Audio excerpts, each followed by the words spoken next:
Good evening, everyone. Once again, welcome to another Untitled Spiritist group of New Zealand meeting in this beautiful winter's night.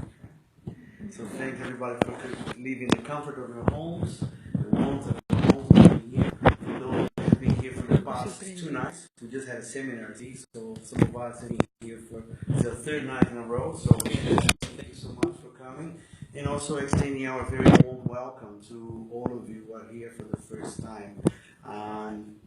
Making sure that we all give you a very nice and warm welcome. You're welcome to be here every Wednesday. We're here every Wednesday from 7 o'clock, studying this doctrine that we have tonight. So we need to change this to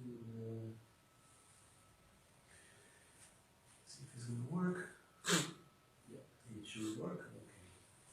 So tonight we'll be talking about the future life, which is very important for us as Spiritists, but also Christians in general, because by default, being Spiritists, we're also Christians, right? And it's something that is basic. All the Christ's messages and teachings are based on the future life.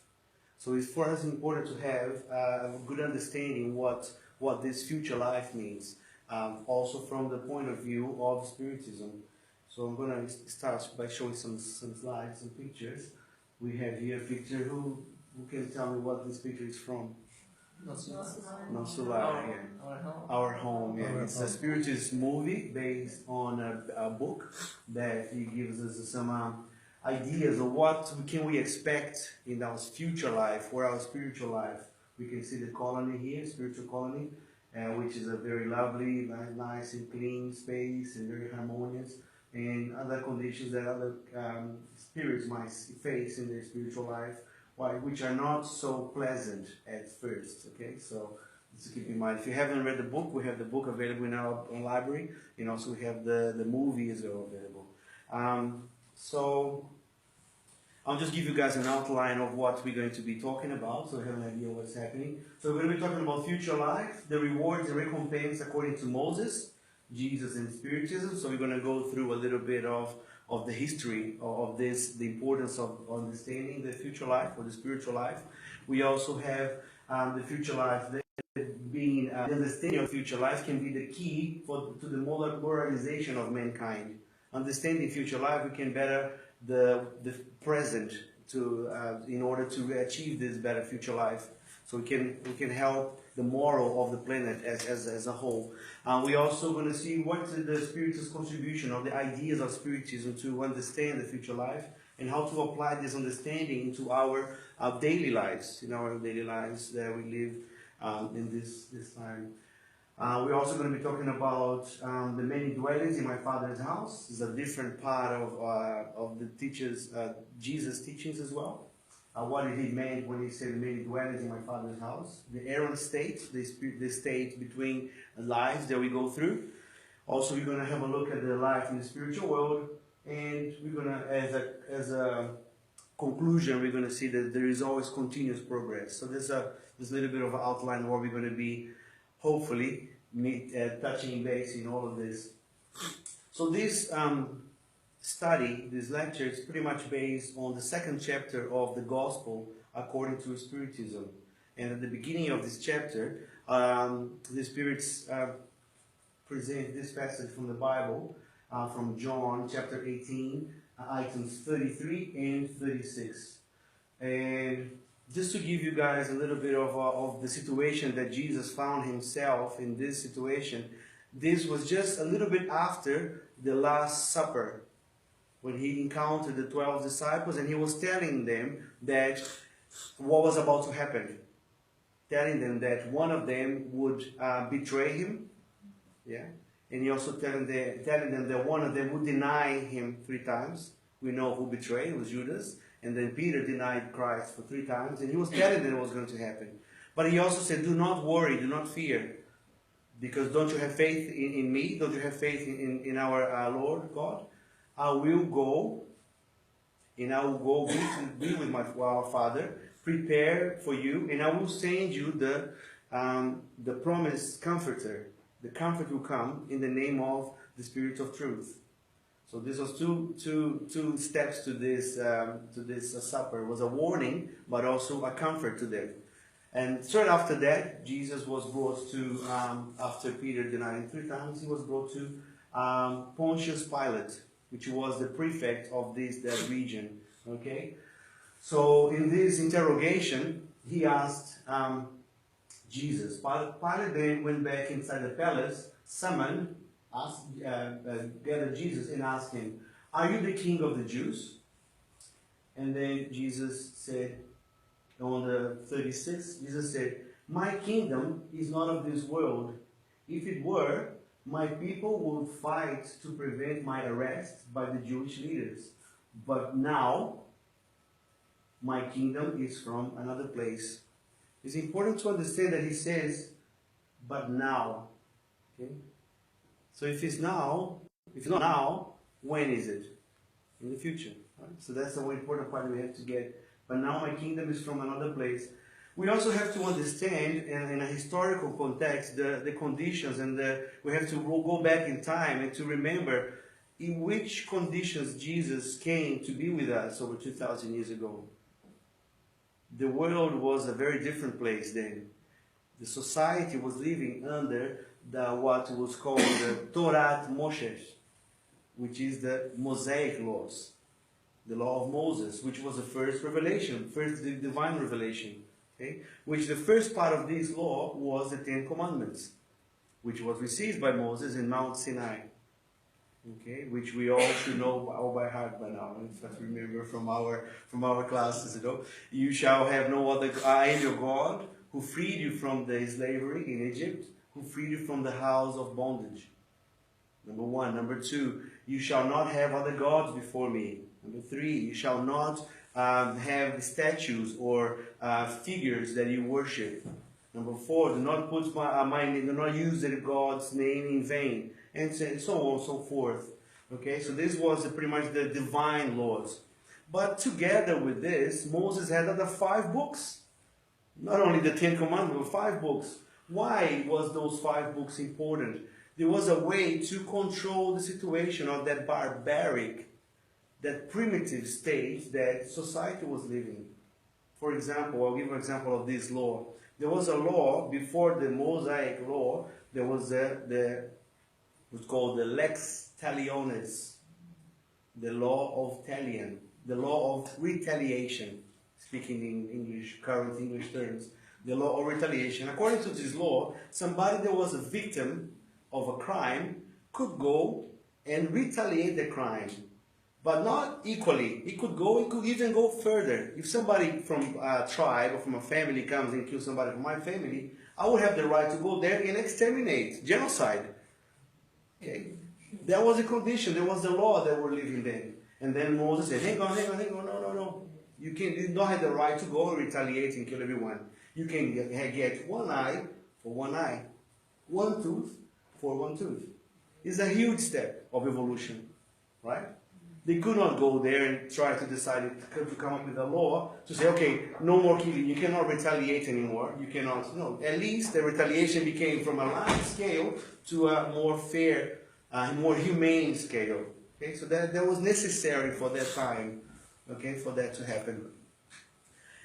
So you can see that understanding of the recompense and also the rewards, and also the results for not following the law, they were still very materialistic. You can go back to the Old Testament, you can go back to these 5 books of the Torah Moshe, or the Mosaic Laws, and you will see that God is vengeful.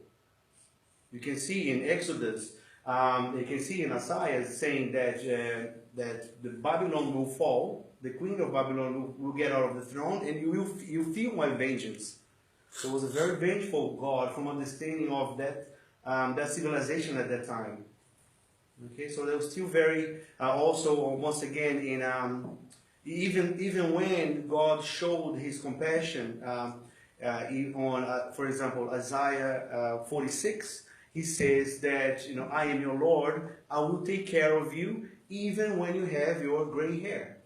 So even He's still in this planet, He's still in this life. So we can see they're still very immediate. They're still very materialistic. And then comes Jesus and gives us a new paradigm, a new understanding, a new perspective. Instead of committing the law of retaliation, one eye for one eye, what did Jesus say? Love your enemy. Love your enemy. What happens if somebody smites or hit you in the face? Give it Turn the other cheek. How many times should I forgive my brother? 7 times? 70 times 7. It's a different paradigm, a different understanding, which was not acceptable for most of the Jewish leaders of their time. Because according to Isaiah, they were expecting a Messiah, a king, the king of the Jews, to come and to take the throne physically, to go and overcome their enemies. Sorry, my head's going on the projector. To overcome their enemies physically. So they do not accept Jesus as their king. Yeah, so everything back then was even more materialistic than these days. We start to believe, right? We think that we still live in a very materialistic world, which we do, but 2,000 years ago was a few steps down. Okay, so Jesus comes and presents a new idea of this kingdom, of these rewards. Be humble. Do not expect to receive God's rewards on this life. Because if you expect to receive here, you are not receiving the kingdom of heaven. And then that's when he comes to tell us that the kingdom for now is from another place, is not of this place, this time. What place and what time is it? It's the spiritual life. It's not the material life. It's the spiritual life. And when is it? It's the future. So what is the future life? That's why we're getting this theme for tonight. And it's very important for us to understand the concept of this future life and understand the paradigm, the shift that happened between the law that Jesus was living, or the people were living under when Jesus came, and the new idea that he presented. And even up to these days, it's hard for people to understand and accept the true meaning of what Jesus said. For Christianity, there was a long period of some teething problems. We have teething problems with Christianity for 2,000 years, adapting what Jesus said to new dogmas, to new ideas that are used in different churches, but not understanding the true meaning of what Jesus said about forgiveness, about understanding our brothers, our sisters, in order to achieve this kingdom of place. He told us to be pure of heart. He's an all-loving God. He's a God that expects us to be pure as the children. Let the children come unto me, because the kingdom of heaven belongs to them. But also a God that invites and accepts the suffering. Yeah, when he's talking about the mount of the Sermon of the Mount, when he's talking about blessed are the afflicted and blessed are the suffering. So he not only accepting the pure of heart, but he also accepts people that are suffering, people that are afflicted, people that are lost. Because Jesus said, all my sheep will be saved. There is no condemnation for anyone. Everyone will be saved. Eventually, in the future life, everyone will be able to enter the kingdom of heaven. And then we will fast forward, which is the main topic what we're talking about tonight, to 160 years ago with the publishing of the Spirit's book. We can see that the Spiritism becomes this comforter, the promised Christ, that Christ said they would come back when the time was right, because Jesus couldn't suddenly spell all the truth at once to people at that time, because nobody would understand. So he gave the principal idea, the main idea of the future life, but the specifics he left so we can discover later, and when the time was more suitable for the collective consciousness of mankind to understand it, to accept, and most importantly, to put into practice. So that's why he told his disciples that he was going to go to be with his Father, to prepare the environment, and he would send another comforter that will bring to the knowledge to all peoples. So Spiritism is then fulfilling what Christ promised us. That's why we call Spiritism the consoling Christ. So now we're going to take a little bit of this time to have a look at what... Oh, sorry, I'm going back instead of forward. Up is back and down is forward. Okay. This is a new toy for me.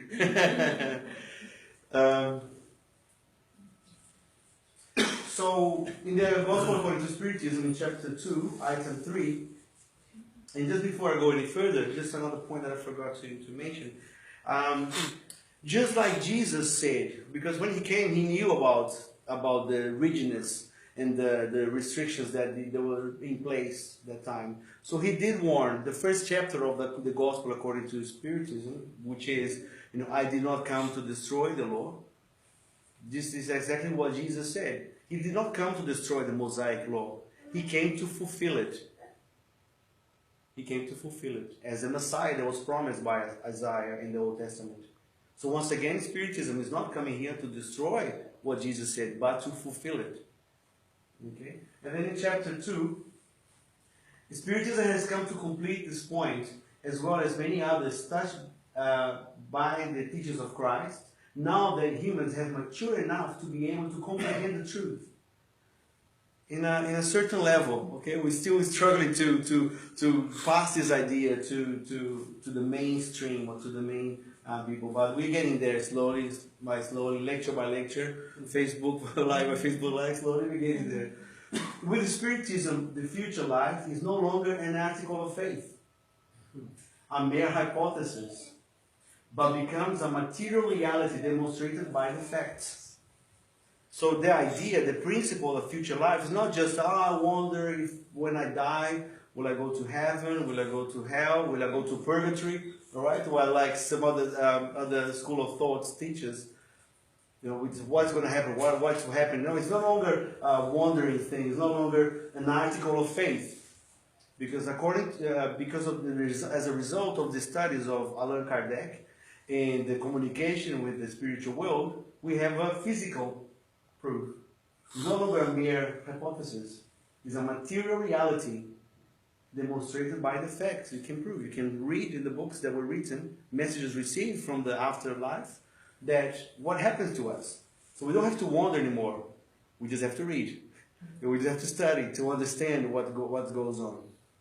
Because only that understanding, only that absorption of that knowledge will give us the strength to understand, not to no longer believe. I don't believe in life after death. I understand life after death. It's different. Okay?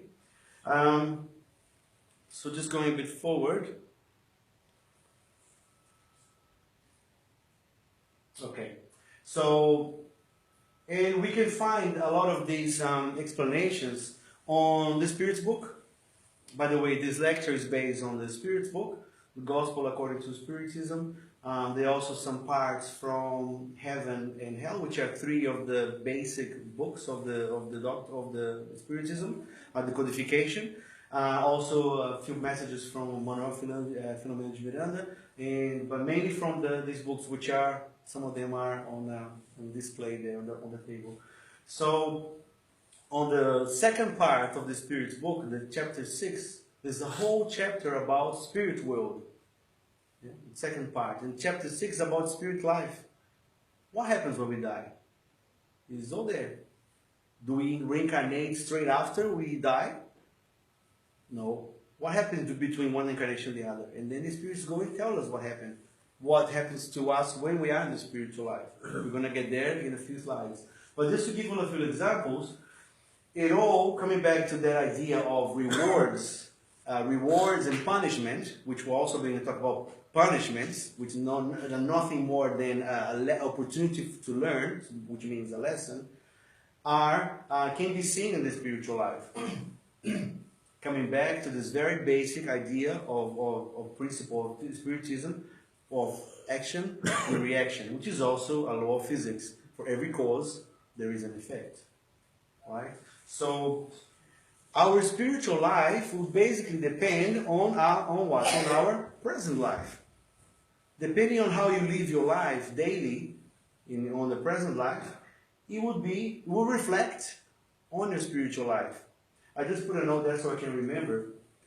There are many examples of heaven and hell, because Allan Kardec and the spirits, they give us an idea of this spiritual world in this chapter 6 of part 2 of the Spirit's book, but it goes really into depth on the book called Heaven and Hell, which there are two parts. First part is theory. It gives you the theory of of the concept of heaven and hell. Do they really exist? And the second part is more examples and cases of what happened. So from chapter 2 to chapter 5, in this part 2 of the book, there are many examples. I'm gonna give you guys 4 examples that are from this book. I didn't make any slides, so I just have to try to remember from my hard drive in the back of my mind. So he gives an example of happy spirits. He gives an example of somebody that when Allan Kardec was studying with his colleagues, there was one gentleman called Sanson, and he, for 1 year, he had a very hard time with the disease. He was really sick for a whole year. And then he disincarnated. He disincarnated. And he asked Allan Kardec in the group, when I disincarnate, I would like you to evoke my spirit so I can communicate with you. He gave that warning. He told them, I would like to be in touch with you when I die, when I disincarnate.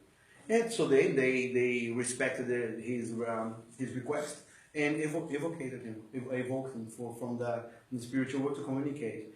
And Allan Kardec asked many questions, so I'll just give you a little bit of a review of what the questions were. So I asked, when you disincarnated, did you feel straight away? And then he said, oh, I felt, I couldn't see, but I could foresee. I could see what was about to happen, but I couldn't see with my eyes any longer. I was in a little bit of discomfort not discomfort, but confusion for a while. But suddenly things started to become clearer. And then he asked, how long were you in this state? Roughly about 8 hours, which we can consider very quickly. Right? He was a good man. And then he said, what do you think of your body? What did you think of your body? So my body was just an instrument for my physical life. And because I was going through that suffering before I disincarnated, I was able to atone or expiate wrongdoings from the past. So when I disincarnated, I was already freed from my physical body, from the physical reality. So we can see that's a happy passing over, a happy disincarnation with somebody that is a happy spirit, somebody that lived morally on the planet Earth. The second case was from a young French girl, 25 years old, woman, 25 years old, called Helen Mitchell. She was a good woman. She had good heart. She helped other people, but she lived very much in a society life. A lot of parties, a lot of not paying too much attention to the spiritual life as such. So she was when they first evoked her, she was very confused. She didn't understand why people, in her spiritual body, in her perispirit, she could see people. She went to her house and she saw people calling her, but nobody would answer her back. She was very confused. And in that time, everybody in that meeting prayed for her and asked the spirits to help her. And then they evoked her later. I'm not sure how long, maybe I think it was about a week later. And then she felt, as soon as you guys prayed for me, I felt much better. I felt much lighter. I could then perceive more. After the prayers, I could connect myself and ask for repentance and ask for an opportunity to grow in the spiritual world. And I became more aware. So this would be more the disincarnation of an average person. Okay, most of us probably. Okay, is still confused. The chapter 4 is more about people that are very, very attached to the material life. This spirit, which is called Novel, he could still feel his body putrefying, like being rotten, pretty much. He could pretty much feel, couldn't understand what was going on with this spirit because of his attachment to material things. During his disincarnation, he could still feel that attachment to his physical body. In the chapter 5, there are many more chapters, but we're going to just talk to chapter 5, just to give a few examples. Here's one example of, I have to remember his name, Francois Simon Tourette, something like that. He was a gentleman that he was a spontaneous communication, nobody invoked him, but spontaneously he gave his appearance or communication, saying that he couldn't understand. He was very suffering a lot and just saying, I cannot handle this anymore. The falling, I can feel my body, the empty space, the emptiness. I'm about to crash with the rocks. They found out there was this spirit had disincarnated 6 years previously, and he threw himself from a tower. He threw himself from a tower in Havre, a city in France, and so he could still feel the moment of his death because he was suicidal. He committed suicide. So he was still in the spiritual world, feeling that reality, feeling the gravity pulling his body to shock with the rocks under the tower, and he could not understand what was going on. Of course, in these cases like that, the group prayed for the spirits and tried to help them as much as they can. But just to show you how the continuation, how the future life will depend on our present life. How much we understand, or we try to understand the spiritual life, how much we understand the teachings of Jesus Christ, and how much we put them into practice. Okay? And also just to remember, that last week's lectures where Dr. Madeira talked about suicides. If you didn't have the chance to be here, don't worry, you can go to our Facebook page, it's there. And also I'm going to put a link on our website for YouTube as well. Just this importance of doing everything we can to prevent suicide, which is a pandemic, right? It's not only in New Zealand, but all over the world. It's a very sad situation that we can all do something to help. But having this understanding about future life, like Madeira said last week, we already reduce the risk of suicide because you know that there is continuation to life. By committing suicide, you're not going to stop your problems. Your life will continue. You carry on. You're going to make your troubles much deeper. Yeah. So this is why the understanding of the future life is important. Because just by having a very basic idea of future life, oh yeah, I believe that when I disincarnate, or most people don't say disincarnate, when I die, yeah, there is life goes on. Yeah. You have that belief, but when you start to understand, it's about time you start to put into practice because you know what's going to happen. You know what could happen depending on how we live today. So this gives us our faith a strength that gives our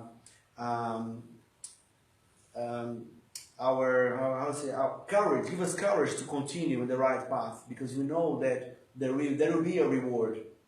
But once again, like Jesus said, not in this kingdom, not right now. We live in a society that is very fast, express. Everything is express, everything is fast, everything is automatic. We want an answer now. Yeah.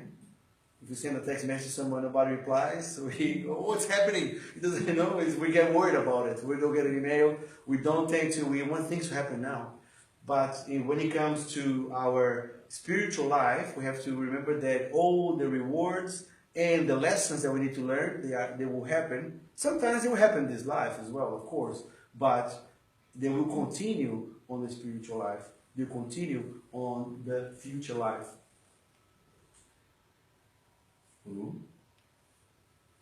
So moralization of mankind. That's what I was kind of talking about, that by knowing this, by not believing in future life, but understanding the future life, because there is a vast there's a vast resource for us.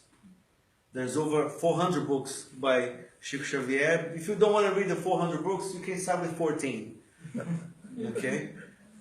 After reading the codification, which is 5, this is the book, the basic books. But the 14 books by the Spiritual Life by André Luiz, which explain, we use the picture of Nosso Lar, and it goes on in different books explaining what happened to him, and what he saw happening to other spirits that is incarnated in the future life. There's a vast resource for us, just on those books. Okay, and of course, as I mentioned, Heaven and Hell. It's another important book to read these cases, to understand. So this, not faith, but understanding, gives us the strength to go on, to change the way, to change our behavior, to change how we act in this life.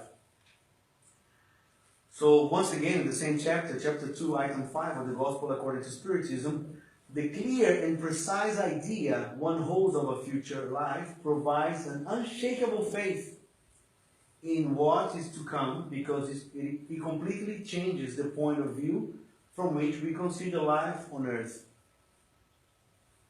Which is basically why the two main goals of Spiritism is to give us instructions, but also to offer us comfort. That's the main goal of Spiritism. There are other goals, of course. Another one is to disseminate materialism, because we're talking about future life, but there are people that's the difference between materialism and spiritualism, not spiritism. Spiritism was a word created by Kardec to differentiate spiritualism and spiritism itself, the belief and the study, the philosophy of the study of the spiritual world, according to the codification. Spiritualists are everybody that believes in life after death. If you believe that you die, your life goes to hell, to heaven, up or down, doesn't matter, the gravity doesn't matter when we're talking about this kind of stuff, or purgatory, you are a spiritualist. You believe in life after death. You believe there is a soul. But there are people that are materialists. If you believe that there's nothing after you die, that's it. They believe that all our thoughts, all our feelings come from our brain, from our heart, but we know that is not the case. We are not human beings. We are souls that are living as human beings in this life. And Kardec also, in the book Heaven and Hell, the first part of it is dedicated to those people that do not believe in this spiritual life. He also talks about that. Heaven and Hell. So, yeah, that's what I was talking about, that the clear and precise idea becomes an unshakable faith, because nothing that happens to you, it will change that faith. Yeah. But we are, like you say, we are in this planet of trials and expiations, or trials and atonement, which is the second level of planetary evolution. So we are faced with many situations where our faith is shaken. That doesn't mean that we're not going to be unshaken. Of course, we get angry, we get upset, we get sad. It's normal. But to hold on to that, because once that happens, no, it's okay. It's for a good thing, something that's happening. It's going to pay off in the future life. It's going to pay off in the spiritual life, because not because you have faith, but because you understand. It's different. That's why it's talking about unshakable faith. You might shake, but you don't fall. Yeah, you can shake, but you don't fall, because that's the point. Because your faith is based on a rock foundation. It's not on a mud or on sand, it's based on the rock. That you will have a clear and precise idea. So that's why it's important for us to go and read and see what happens. Yeah. It would be good if it was on Netflix, right? We could just watch it. But unfortunately it's not. We have to go and get on the book and actually read it. Let me just clear something. My computer is flashing here.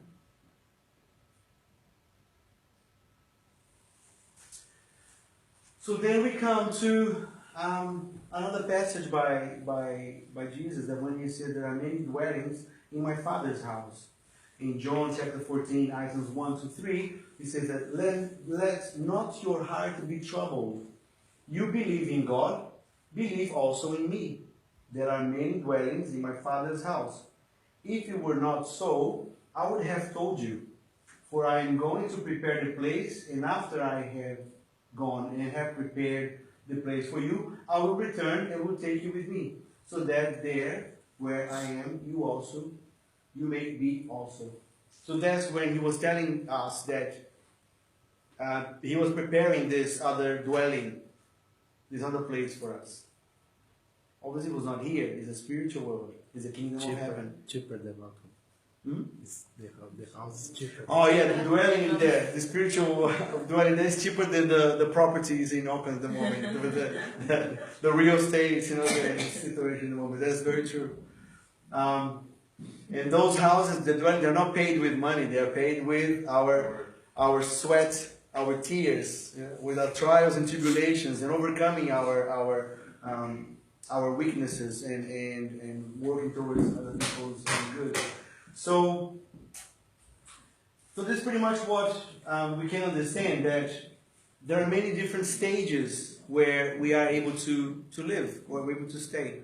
Yeah, there are some interpretation of this passage as being, especially the first part, that of the many planets that are around us, that people where spirits live there as well. But in this particular case, we are taking the translation or the understanding that there are many different levels where the spirits live. Yeah. So we're going to have a look at some of them. Not some of them, but once again, I'm going back. But places where you can see the ideas of this.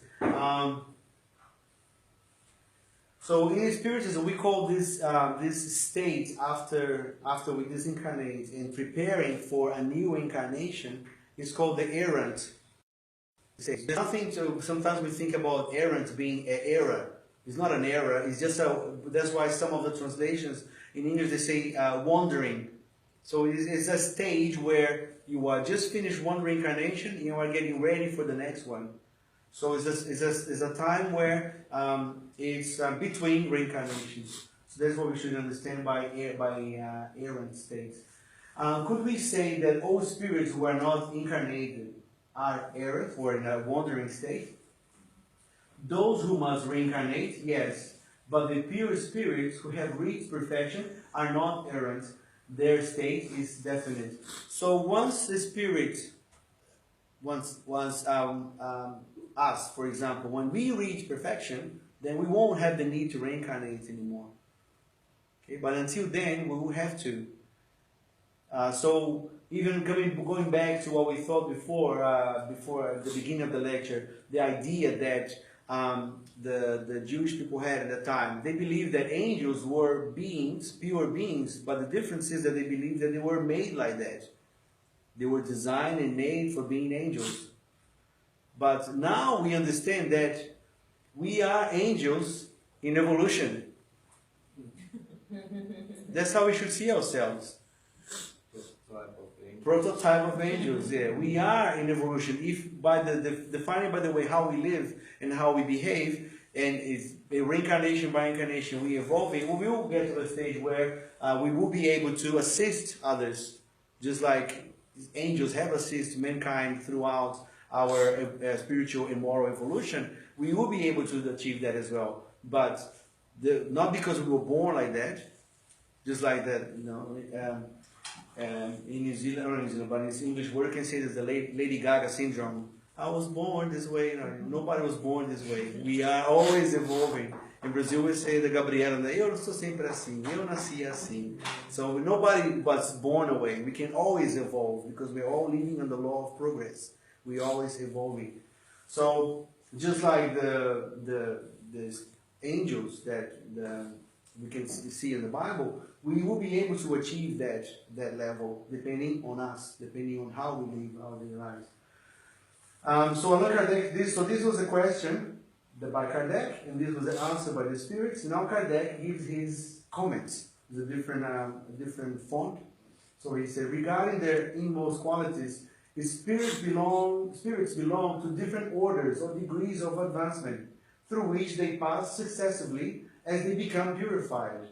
As regard their state, they may be incarnated, that is to say, united to a material body, errant or wandering, that is to say, disconnected from the material body and awaiting a new incarnation for purposes of improvement, or pure spirits that are perfect and that are perfected and having no further need of incarnation. So there are these three different levels, but within every level there are many sub-levels as well. These are just different states of our spiritual life. Incarnated, us. When we die, we are become disincarnated, waiting for the new reincarnation. When we become pure, we don't need to reincarnate anymore. Does that mean that we're going to stop working? No. We're not going to have little angels with the harp and the cloud. We have to come back to help others because the work is constant. Jesus said, even my God, my Father continues working. Yeah? So the work continues. Also, we can see in Manuel Filomeno de Miranda, Issues on Life and Death, part 4, the spiritual life is not as something similar to the physical life or a copy of it.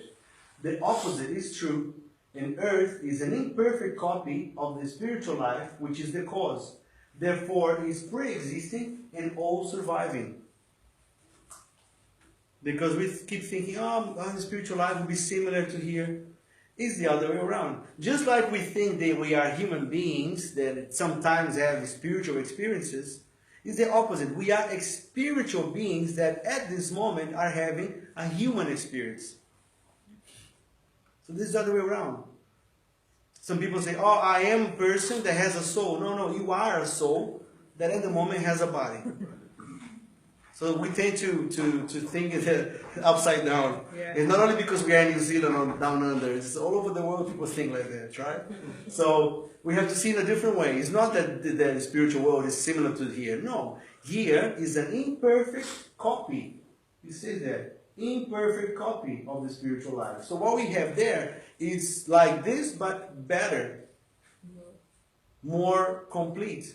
Because there we are not limited by our senses, by our vision, by our hearing, by the feelings that we have in this body.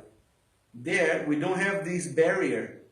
Our spirits, depending on the level of evolution, is free to accept all the information of the spiritual world. Yeah. So the idea of having the spiritual life as our nature in our destination. It will help us in our daily life, because all the problems that we see today, they become irrelevant. I'm just going to bring back. I always try to bring back this saying that because it stuck me, because it must be that I need to hear it often, so I have to remind myself of this. There was this lecture from Adão Nonato. He's a psychologist and he's a spiritist lecturer. And he says that word that spiritists should try to avoid using or dealing with as less as possible is the word problem. Because as immortal spirits, we know that there will be a solution. Maybe not when you want the solution, but there will be a solution. Okay? So if there is a solution, it's no longer a problem. It's a challenge. And because the challenge, after this challenge, you will become stronger. So you will learn something. It's a lesson. And because it's a lesson, you're going to become better, it's a blessing. So a problem, it's a challenge that is going to become a lesson, and the end is going to be a blessing, because you're going to get out of it a better person, a better spirit. So, but it's hard, it's not easy. It's not easy to actually live it. Yeah, we have our moments where, once again, our shaking, but we can be shaken for a little bit, but we have to remember of this hold that we have on this foundation of our building, of our soul. Yeah? Because we believe that there will be a reward in a later state. If not now, if not next week, if not next month, if not in 10 years, if not in this life, there will be something better coming in a new life, or in a new state, in the errant state. So it's quite interesting to see that it's an imperfect copy of the spiritual life. And he's saying it's pre-existing, so before there was material life on this planet, there was already spiritual life. And all surviving. Even if the world was gone, there would still be spiritual life. So there's nothing for us to worry, really. Yeah? Having this understanding makes us understand more of this idea that the real world is a spiritual world. This is just a Because I was doing this lecture, and it was something that just hit me. I've been studying Spiritism I was born in a Spiritist family, and it just hit me basically this week. We live in a planet of trial and atonement, trials and expiation. So out of the two is only one. You either live in a trial or you either live in an expiation. But the idea is to go through those happy because you are having this chance. Yeah? Because I don't believe any of us are here in a mission. Mission, we live to Jesus, Mother Teresa of Calcutta, Chico Xavier. These are the missionaries. We are here to either trial or expiation. And we have to go through them. So why go through them sad and worried and stressed when we can go happy, easy, understanding, and doing your best to overcome them, right? So it took me roughly 35 years to understand the concept that we are in a world of trial and expiation. If it's not trial, it's expiation, and vice versa. Okay? So as we were talking about, just to keep going a little bit, this concept is so important that Allan Kardec uses in the introduction of the Spirit book. It's important to understand this because everything else becomes a bit clearer. All the injustice that we see in this world, oh, why is this happening to that person? It's so unfair. Or sometimes even me, oh, why me? Why me? Why is I'm not getting what I want, what I need? What you think you need, but, because we don't have the understanding of this concept. That's why it's so important. The spirit world is the normal, primitive, eternal world, pre-existing and surviving everything else. The corporeal world is only secondary. It might cease to exist or never have existed without changing the essentiality of the spiritual world. His spirits temporarily assume a perishable material envelope, the destruction of which, by death, restore them to liberty. Alright? We are in a prison. I want to say, restore them to liberty. That's when we are really free, in the spiritual world. Here, we are here, of course, it's not a prison as such, but we are stuck to the situation because we need to. We need to overcome our weaknesses. We need to strengthen our this kind of redundant, strengthen our positive points, make them stronger. So that's what we have to, when we live our lives, try to understand that there is a reason why things happen. We tend to look at a life as like a photo. Let's say you see a photo of somebody crossing the street and there was a guy with a bicycle falling. You might think that you'll see that something bad is happening, but you don't know the story of that photo. You have to see life as a movie, our spiritual life as a movie, with a beginning, with a middle, and with an end, which will never end. Yeah. Our spiritual life will never end. But we have to see this as a continuation of something that we have been, that we don't remember, for our own good, we don't remember. But we are here and right now, and that will continue going on for many, many more lives as we need to. How are we going for time? I think we're almost getting there. It would be a mistake to think that the spiritual life is idle. Ociosidade, idle, to stop. It is instead mainly active, and they all talk about their occupations, and these occupations necessarily differ indifferently if they are in the wandering state or incarnated. So after we die, we don't wait or don't do anything. We need to work. We keep working. As we see in the Non Solar, there are institutions where you study, where you improve yourself in the spiritual life. So when you reincarnate, you go through the test, to really see if you have overcome, if you have really learned the lesson. So instead of calling Earth a prison, now we can also call it a school. We're here to learn, to put into practice what we learn in the spiritual world. So don't think that we're going to disincarnate and be free and float and go everywhere. We have to continue studying. In fact, we do this when we sleep. We don't think we do, but every time we sleep, what happens? Our perispirit, it emancipates and it flies, it goes away, and it's free to do whatever it wants or whatever it can do. Depending on the merit of the perispirit. You can go visit friends, visit family. You can go visit the spiritual world and study, as long as we are open to it. So we do this every night. Shouldn't be a surprise. How do errant wandering spirits learn, since it can hardly be in the same way as for us? So how can they learn the spiritual world? It can be similar to here. They study their past and seek ways to evolve. They watch and observe what is going to in the realms through which they pass. They listen to the discourse of enlightened individuals and the counsels of spirits who are more evolved than they are, and this provides them with ideas they do not yet possess. I'm just skipping through because a lot of this is already talked about, right? So we're just going to give one last slide. And just to finalize, I have a very interesting part for us to watch. The need for progress is general among spirits. This is what drives them to work for their improvement, because they understand that this is the price of their happiness. Not everyone, however, experiences this need to the same degree, especially in the beginning of a spiritual life. Some people even delight themselves in a kind of laziness. Some people are idle, some people stay in that stage for a little bit.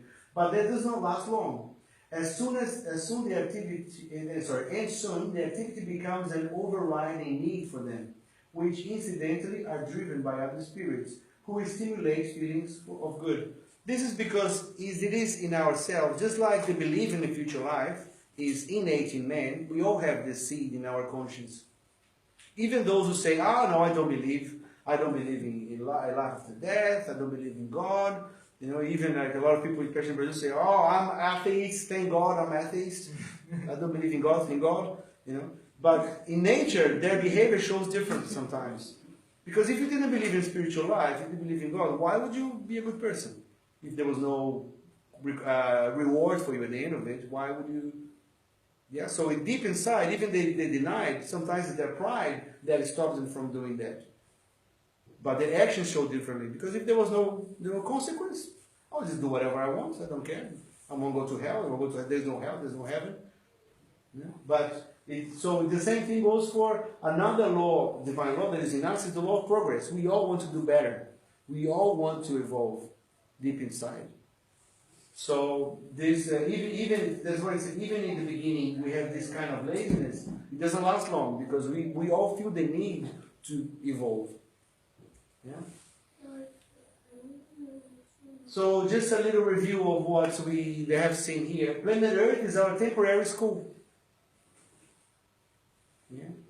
Even no matter how hard the life can be, no matter how different situation is, it will pass. It all shall pass. The future life or spiritual life is where our souls belong to. That's where we came from, and that's where we will return to. Our physical life corresponds to one or a few lessons. So every life here, just face every life as a new day in school. It's a long day, right? It's a long day in school. When we leave this existence, we only take the experiences we acquire and the moral development we achieve. All the fortunes, all the wealth, all the titles that we acquire here, nothing of that will make be important in our spiritual life. We only take the experiences, the feelings, the higher moral that we acquire. The spirit life is very active, and we still improve and prepare to the next reincarnation. So even if when we die, we disincarnate, we won't be idle, we won't be lazy, we won't stop. We have to keep going. We have to keep going. But this need to keep going will give us happiness. It's not like sometimes we go to work, I have to go to work. It's Monday already, can't wait to Friday. Because we know that we understand that our improvement will depend on this work. We will work happily. We will like, oh, Monday morning, yes, let's go. Have a shower, get ready to go to school, face Auckland's traffic, yes. This is me. This is what I need. Yeah, so we understand this better when we have the perception of the spirit life. Because otherwise, it would be, people in the traffic might think you're psychotic, right? On Monday morning, happy. But that's the way we should be, no matter what the influences outside are. No matter how grumpy your friends or your colleagues are, because you understand this, you're going to be unshakable. No matter how much the influence around us is negative, we will be able to overcome it. I'm going to have to apologize to our friends that are here, and also some that might be watching in live. I have a video to show, and I was looking forward to find the subtitles, but I don't have subtitles in Portuguese, unless I quickly look online and see if I can find it. But I can ask us, and we will translate for you, okay?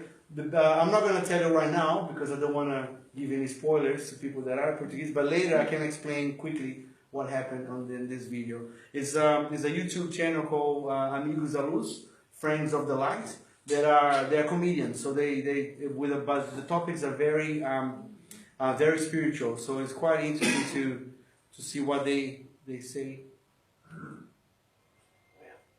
What can you hear?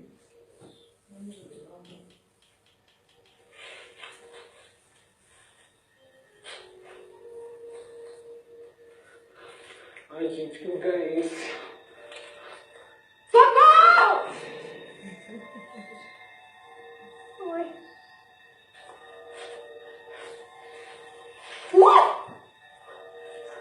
Onde é que eu tô, gente? Cara, que bom que eu não vi você, cara. Eu tô perdido aqui. Oi, gente! Eu sou rainha do tom, meu filho. Mas eu tô louca aqui. Vocês estavam onde? Eu tô perdida esse tempo todo. Olá, amigos. Sejam bem-vindos. Mas que lugar é esse? Eu não sei. Eu vou me cara. Eu sei que são muitas perguntas, normal. Meu nome é Elias e pelas carinhas eu estou percebendo que vocês não sabem o que aconteceu, né? Ok, vamos lá. O que eu vou dizer para vocês, talvez vocês fiquem um pouco assustados, mas eu posso garantir que está tudo bem, ok? Preparados? Então, vocês desencarnaram.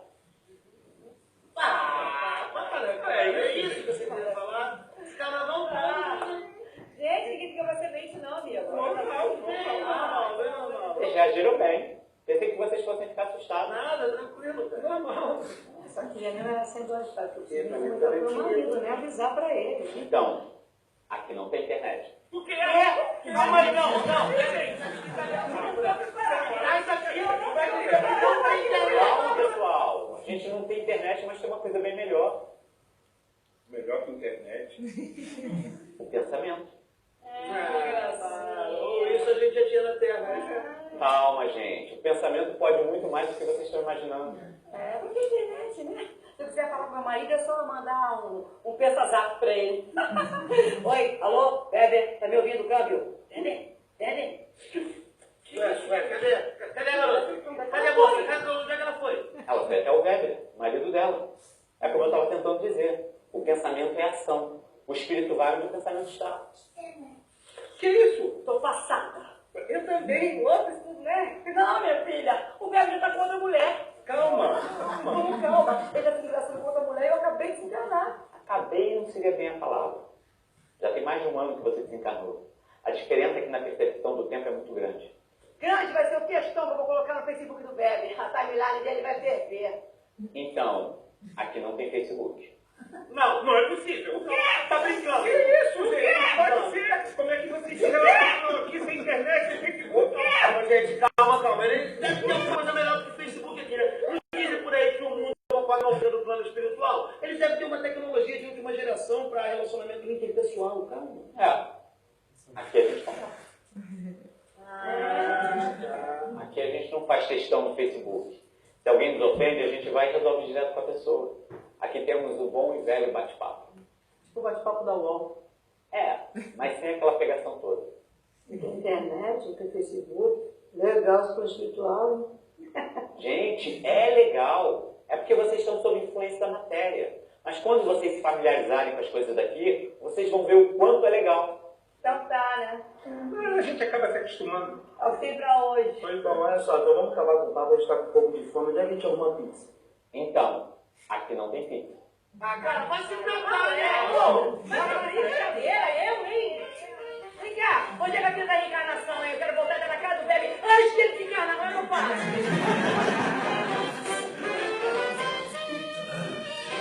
So basically, it's a group of people that disincarnating meet this spiritual entity that welcome them to the spiritual world, and they get frustrated because they don't have internet, they don't have Facebook, they don't even have pizza. So it's quite interesting. We can explain a bit more, but it's just the idea that little things that sometimes we can be attached to these little things.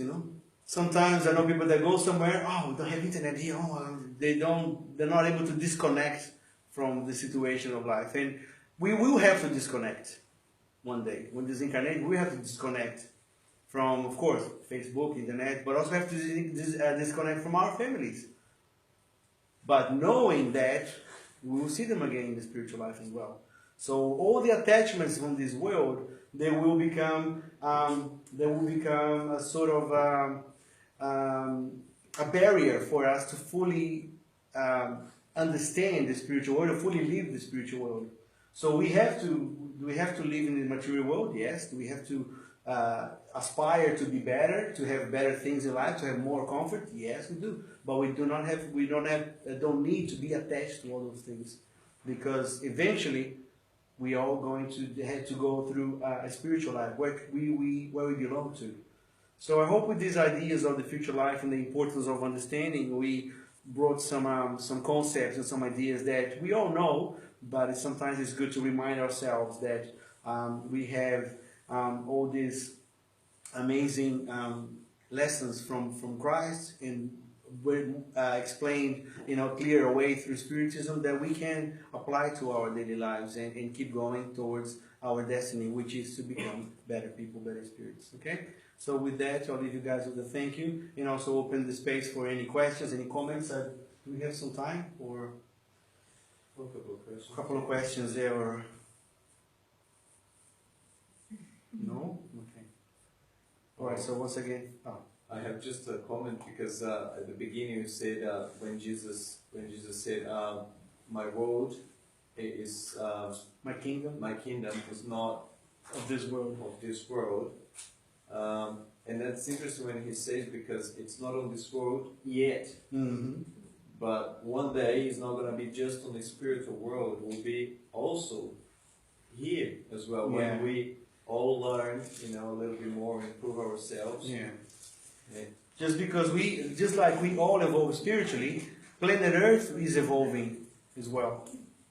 So the king, just like in our Lord's Prayer, your will be done on earth as it is in heaven. So the kingdom of God is coming to heaven, but it's not going to be like any evolution. It's not going to be sudden. It's going to take many generations and for us to reach that collectively. Yeah? Okay. So then we come to the end of this meeting. So thank you so much. So yeah.